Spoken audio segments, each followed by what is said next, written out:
Marwari media आप देख रहे हैं। आज है 2 दिसंबर 2022 शुक्रवार का दिन और हिंदू तिथि के अनुसार मार्गशीर्ष माह के शुक्ल पक्ष की 10वीं तिथि है। अब एक नजर डाल लेते हैं प्रदेश की बड़ी खबरों पर। शुरुआत बड़ी खबर के साथ करेंगे। भारत जोड़ो यात्रा के राजस्थान पहुंचने से पहले राजस्थान कांग्रेस में फिर बड़ा घमासान मच सकता है, क्योंकि भारतीय जनता पार्टी ने हाई कोर्ट में याचिका दायर कर कहा है कि राजस्थान कांग्रेस के मंत्रियों का दावा है कि उनकी पार्टी के 90 से ज्यादा विधायक इस्तीफे दे चुके हैं, लेकिन इतने दिन बीतने के बाद भी इस्तीफे पर विधानसभा अध्यक्ष ने फैसला क्यों नहीं किया।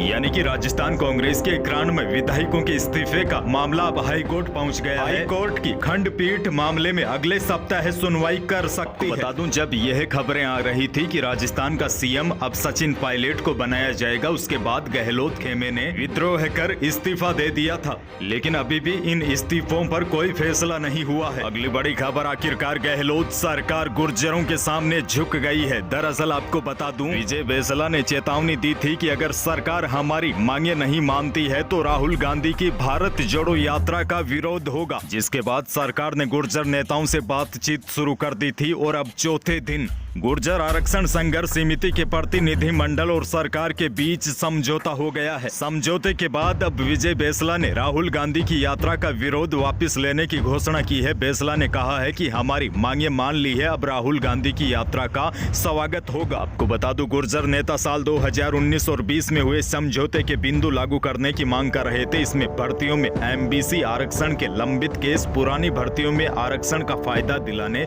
बैकलॉग पोस्ट में आरक्षण देकर गुर्जर समाज के युवाओं की भर्ती करने, शैडो पोस्ट क्रिएट करने, गुर्जर आरक्षण आंदोलन के दौरान समाज के लोगों पर दर्ज मुकदमे वापस लेने और SC ST की तर्ज पर एमबीसी के स्टूडेंट को मेडिकल में फीस में छूट देने और देव नारायण योजना जैसे मुद्दे शामिल है। और बताया जा रहा है कि सरकार ने गुर्जरों की यह सारी मांगे मान ली है। देश की एक और बड़ी खबर, एक तरफ देश भर के किसान पीएम किसान योजना की 13वीं किस्त का इंतजार कर रहे हैं, वहीं दूसरी तरफ अपात्र किसानों से वसूली और कार्यवाही का सिलसिला भी जारी है। मीडिया रिपोर्ट्स की माने तो अकेले असम में 12 लाख अपात्र किसानों की पहचान की गई है, जो गलत तरीके से पीएम किसान योजना की किस्तों का लाभ ले रहे हैं। और बड़ी बात यह है, इस मामले पर संज्ञान लेकर असम की सरकार ने गुवाहाटी हाई कोर्ट में पहले ही सूचित किया था, जिसके बाद अब हाई कोर्ट ने इन गतिविधियों में संलिप्त किसान और अधिकारियों पर सख्त कार्रवाई के आदेश दिए हैं। यह खबर उनके लिए है जो गलत तरीके से पीएम किसान योजना की किस्तों का लाभ लेकर गरीब किसानों के हक पर डाका डाल रहे हैं। अब ऐसे लोगों पर कार्रवाई भी शुरू हो गई है और कई राज्यों में अपात्र किसानों से वसूली का सिलसिला भी जारी है।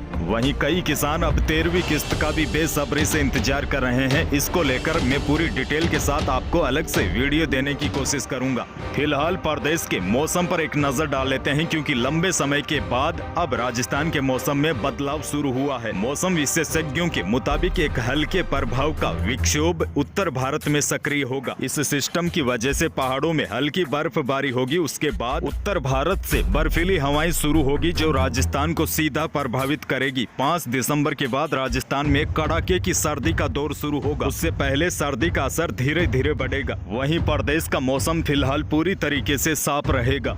एक और बड़ी खबर, राजस्थान में बीजेपी की जन आक्रोश यात्रा गुरुवार को जयपुर से रवाना हुई। राष्ट्रीय अध्यक्ष JP नड्डा ने झंडी दिखाकर यात्रा को रवाना किया। इस दौरान नड्डा ने कांग्रेस को जमकर आड़े हाथ लिया। उन्होंने सीएम गहलोत के साथ कांग्रेस नेता राहुल गांधी को भी निशाने पर लिया। नड्डा ने इस दौरान कहा कि राहुल बाबा ने जो वादे किए उन्हें पूरा करना तो छोड़ दीजिए, कांग्रेस सरकार ने सिर्फ बीजेपी सरकार की योजनाओं का नाम बदलने का काम किया है। लेकिन यहाँ पर सबसे बड़ा सवाल यह उठता है, आपने देखा होगा सचिन पायलट और अशोक गहलोत के बीच एकजुट की तस्वीरें आ गई है, लेकिन JP नड्डा बीजेपी को एकजुट करने का फैसला कब लेंगे? क्योंकि बीते कई दिनों से वसुंधरा खेमा लगातार न केवल बीजेपी के बड़े कार्यक्रमों से दूर रहा है, बल्कि सरदार शहर उपचुनाव में भी वसुंधरा राज्य गुट के नेता नजर नहीं आ रहे हैं।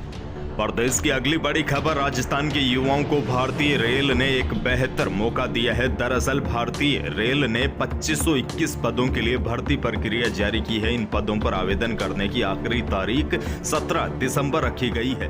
उम्मीदवार आवेदन के लिए आधिकारिक वेबसाइट wcr.indianrailways.gov.in पर जाकर आवेदन कर सकते हैं। बड़ी बात यह है, योग्यता 10वीं पास रखी गई है। यदि आप 10वीं पास है और आपकी उम्र 15 वर्ष से 24 वर्ष है तो आप आवेदन कर सकते हैं। यही थी प्रदेश और देश की आज की कुछ बड़ी और महत्वपूर्ण खबरें। वीडियो को लाइक करना बिल्कुल न भूलिएगा।